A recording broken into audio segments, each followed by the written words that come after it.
Rekomendasi broker ada ABS, dua jenis akun Sen dan standar. Ada promo rebate 30% untuk akun standar dan 10% untuk akun Sen. Linknya hanya tersedia di kolom yang ada di deskripsi. Untuk platformnya sendiri ada dua, MT4 dan MT5. Mata uangnya ada USD dan Euro. Yang paling penting adalah ada fitur free swap, di mana misalkan fitur free swap ini diaktifkan, tidak ada biaya tambahan untuk posisi menginap. Kemudian ada pilihan fixed rate, tetapi saya tidak terlalu suka. Dan yang terakhir adalah leverage-nya mulai dari 1:1 sampai dengan 1:1000. Sesuaikan juga dengan kebutuhan masing-masing. Pilihan deposit ada bank lokal dan dompet elektronik, dan hitungan menit baik deposit ataupun withdrawnya. Dari segi pairnya pun juga lengkap, forex mayor ataupun minor, komoditi ataupun oil, kemudian akun saham juga tersedia di MT5-nya. Khusus untuk akun Sen hanya bisa diakses dengan menggunakan link yang ada di kolom deskripsi. Tanpa link tersebut, akun Sen di ABS tidak akan bisa diakses. Assalamualaikum warahmatullahi wabarakatuh. Selamat datang di channel Efek Jurnal Target Baker. Rekan-rekan semua, update penerusan daripada video yang kemarin ya.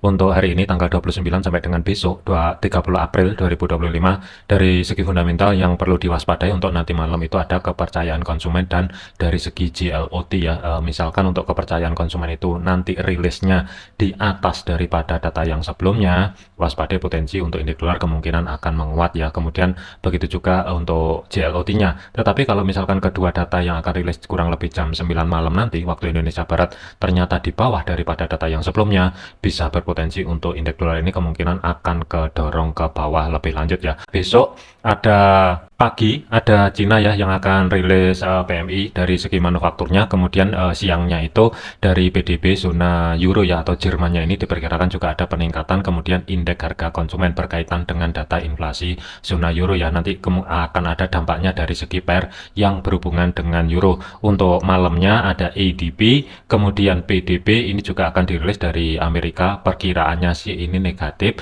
cuman sih waspadai aja untuk besok ini ada potensi volatility tinggi karena akan rilis juga dari segi PCE-nya ya, dari year on year ini juga diperkirakan menurun. Cuman sih dari kesimpulannya untuk besok beberapa data yang akan keluar, misalkan untuk ADP, PDB dan PCE-nya di bawah daripada data yang sebelumnya, ini tentunya akan menekan indeks dolar akan semakin melemah. Tetapi kalau misalkan di atas data yang sebelumnya rilis, tentunya ini bisa aja positif dan ada peluang untuk indeks dolar ini akan recovery atau menguat kembali ya. Tetapi hati-hati, data yang sebelumnya di sini waspadai potensi direvisi terlebih dahulu.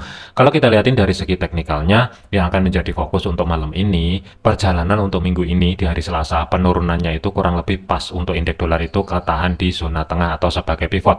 Kenaikannya kembali ini menguji level area minor, mengingat ketika harga di atas kemarin ini sama sekali tidak ada reaksi. Jadi wajar kalau misalkan untuk indeks dolar hari ini kalaupun ada kenaikan, sementara ketahan di level area minor. Blok merah yang ada di sini ada harga 9934 sampai dengan 99.44 ya. Jadi untuk kunci kenaikan hari ini ataupun besok, misalkan harga mampu maintain di atasnya 99.44, kemungkinan ranknya pun tidak jauh-jauh, kurang lebih berada di resisten pertama 99.600, maksimum kemungkinan masih berada di bawahnya 100.00 atau sebagai history high di minggu yang sebelumnya. Tetapi kalaupun ada penurunan untuk indeks dolar, terus terang saya masih ragu kalau misalkan batas bawah pivot yang berada di 98.86 ini akan dijebol ya. Jadi ada kecenderungan indeks dolar ini pelan-pelan ngerambat ke atas, waspadai level area resisten pertama terlebih dahulu. Selanjutnya untuk gold, pergerakan untuk gold harga ini balik lagi turun ke bawah ya. Untuk perjalanannya sendiri open market kemarin kan ada gap,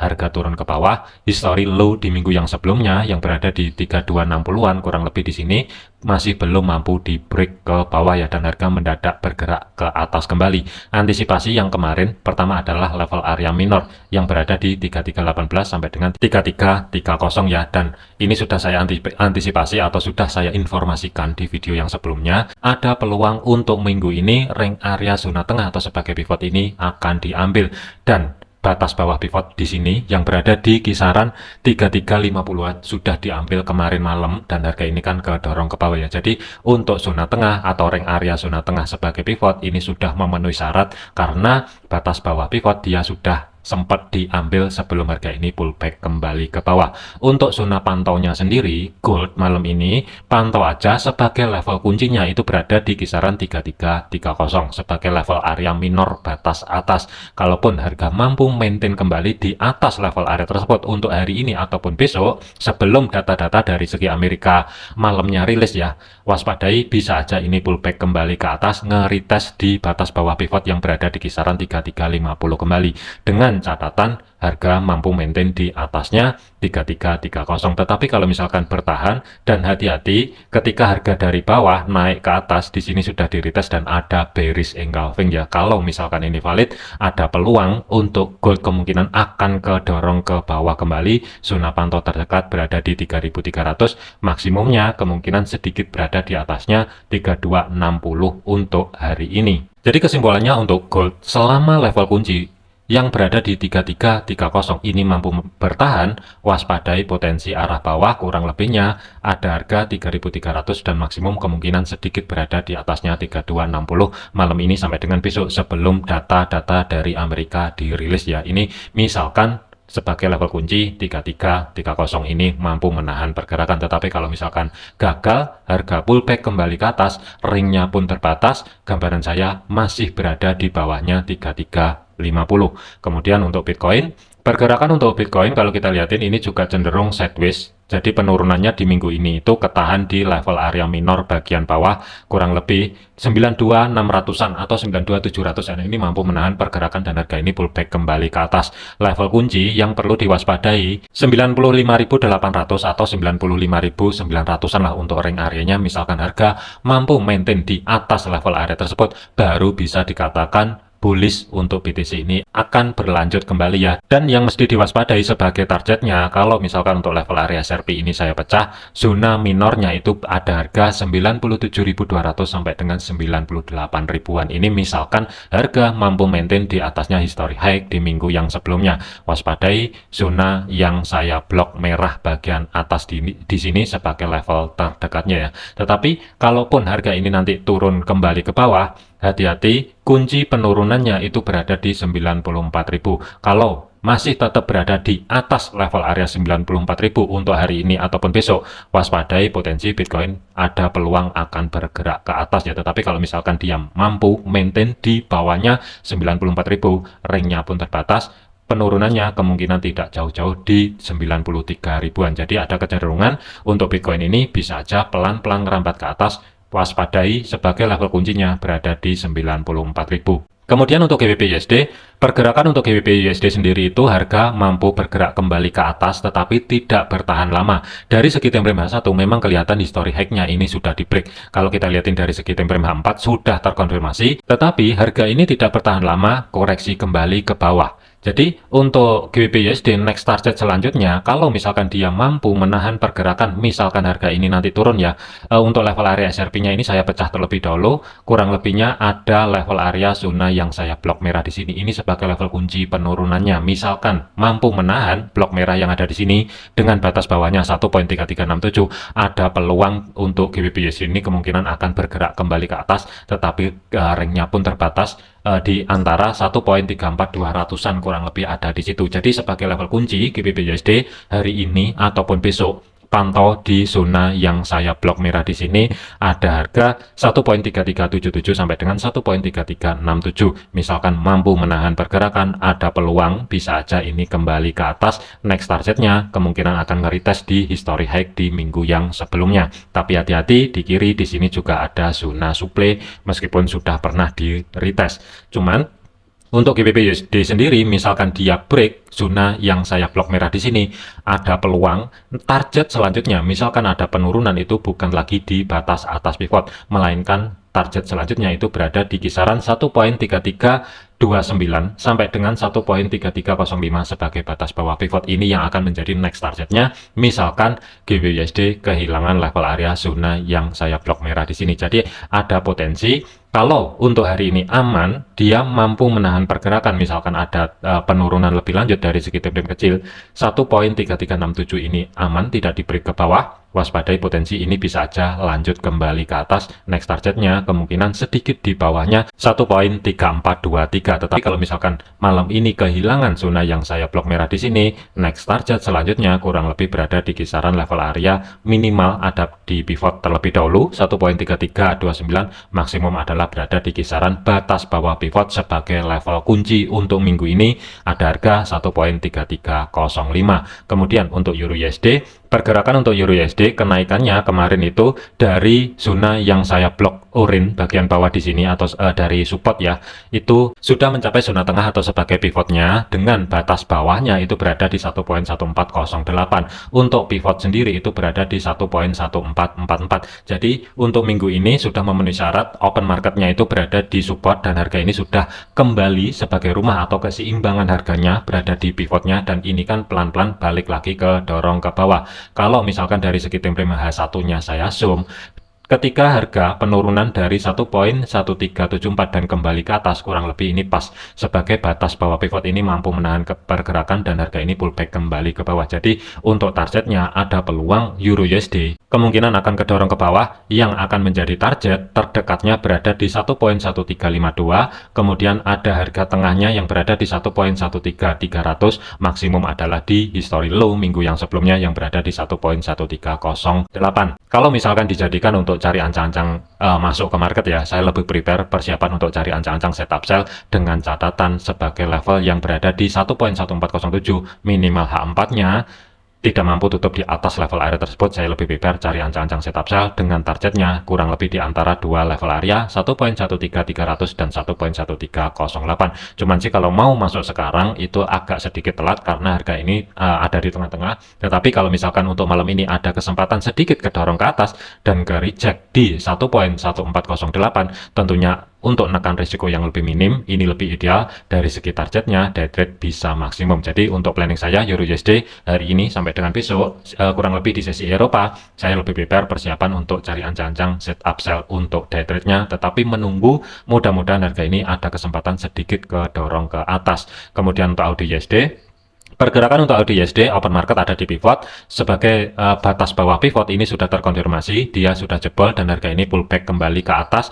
tetapi dari segi konfirmasinya ini masih gagal, belum mampu tutup di atasnya 0.64400 dan harga ini pullback kembali ke bawah di level area zona tengah atau sebagai pivot. Jadi untuk Audi USD ini rawan sideways sebagai level kunci penurunannya untuk minggu ini masih tetap berada di 0.63800. Misalkan sudah mampu maintain kembali di bawah level tersebut, baru ada peluang minggu ini akan mengerjakan level area support. Tetapi fokus untuk hari ini adalah pantau aja di zona tengah atau sebagai pivotnya. Selama malam ini mampu menahan pergerakan, misalkan ada penurunan, yang perlu diwaspadai ya ini ringnya agak kecil, level area minor, misalkan untuk level area SRP-nya saya pecah, kurang lebih itu jatuhnya di kisaran 0.6411 sampai dengan 0.6416 ini yang perlu diwaspadai ya. Jadi kuncinya untuk malam ini sampai dengan besok di sesi Asia, pantau aja di level area minor.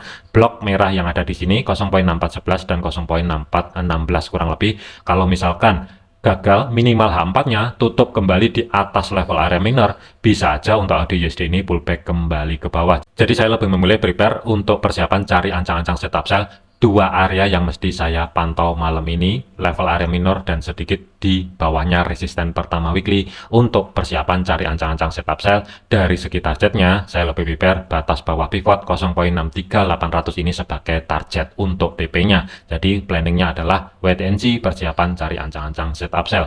Kemudian untuk USD CAD, pergerakan untuk USD CAD ini juga flat, penurunannya masih gagal, belum mampu mencapai level area support 1.3802 dan harga ini masih bermain-main kembali di area tengah ya, agak sedikit gambling kalau pendapat saya sebagai level kuncinya untuk hari ini sampai dengan besok pantau aja di 1.3827. Misalkan harga mampu maintain kembali di bawah level area tersebut, ada kemungkinan besar untuk minggu ini sebelum USD CAD ini kembali lagi ke atas akan nge-retest dulu di area support, maksimum adalah history low minggu yang sebelumnya, baru ada peluang kembali bergerak ke atas ya. Tetapi kalau misalkan dia hari ini gagal maintain di bawah level area tersebut, dari segi time frame kecil waspadai potensi sideways. Tetapi kalau misalkan mampu maintain di atasnya 1.3858, ringnya pun terbatas. Gambaran saya masih tidak jauh-jauh di antara resisten pertama weekly 1.3883. Jadi kesimpulannya untuk USD CAD, saya lebih prepare netral terlebih dahulu, mengingat harga ini berada di zona tengah. Untuk planning swing buy-nya, saya lebih mengutamakan menunggu ketika ada kesempatan harga kedorong ke area support. Misalkan ada konfirmasi pembalikan arah yang valid, tentunya dengan jarak untuk stop loss kurang lebih sekitar 30, maksimum adalah 35 pip. Dari segi targetnya, saya lebih prepare 80 pip yang berada di resisten pertama, kemudian target maksimumnya itu bisa targetin di resisten kedua weekly, ruang gerak sekitar 140-an pip. Jadi untuk USD CAD swing saya lebih prepare wait and see, menunggu di area support. Kemudian untuk USD Swiss, pergerakan untuk USD Swiss, harga ini juga statusnya kenaikannya kemarin itu juga masih gagal break high di minggu yang sebelumnya dan mendadak pullback kembali ke bawah ya, tetapi masih ketahan di level area zona tengah atau sebagai pivot 0.8186. Swingnya kemarin adalah cari ancang-ancang setup buy selama level kunci batas bawah pivot yang berada di 0.81500 ini aman, tinggal tunggu konfirmasi pembalikan arah. Planning adalah cari ancang-ancang setup buy. Untuk rekan-rekan yang sudah dapat kurang lebihnya di area zona tengah atau sebagai pivotnya setelah ada konfirmasi yang valid ya kemarin, target untuk TP pertama itu berada di history high minggu yang sebelumnya 0.8335. Kemudian untuk TP 2 nya itu sedikit di bawahnya resisten kedua weekly yang berada di 0.8433. Untuk zona pantaunya malam ini waspadai zona tengah atau sebagai pivot kembali. Sebagai level kunci masih tetap belum ada perubahan selama harga masih belum mampu bergerak di bawah 0.81500. Saya lebih prepare untuk persiapan cari ancang-ancang setup buy untuk minggu ini sampai dengan nanti sebelum NFP rilis. Kemudian untuk USD Yen, pergerakan untuk USD Yen, penurunannya itu kurang lebih pas di zona tengah atau sebagai pivot. Harga berhenti di level tersebut. Untuk kenaikannya kembali setelah dari zona tengah atau sebagai pivot ini masih belum mampu mencapai level area minor yang berada di 142.800-an sampai dengan 143. Jadi waspadai untuk hari ini, misalkan ini nanti lanjut ke dorong ke atas, kemungkinan dia akan ada sedikit reaksi di kisaran level area minor ya. Tetapi kalau misalkan mampu maintain di atasnya level minor, ringnya pun terbatas yang berada di resisten pertama weekly 143.300 ini sebagai next target selanjutnya.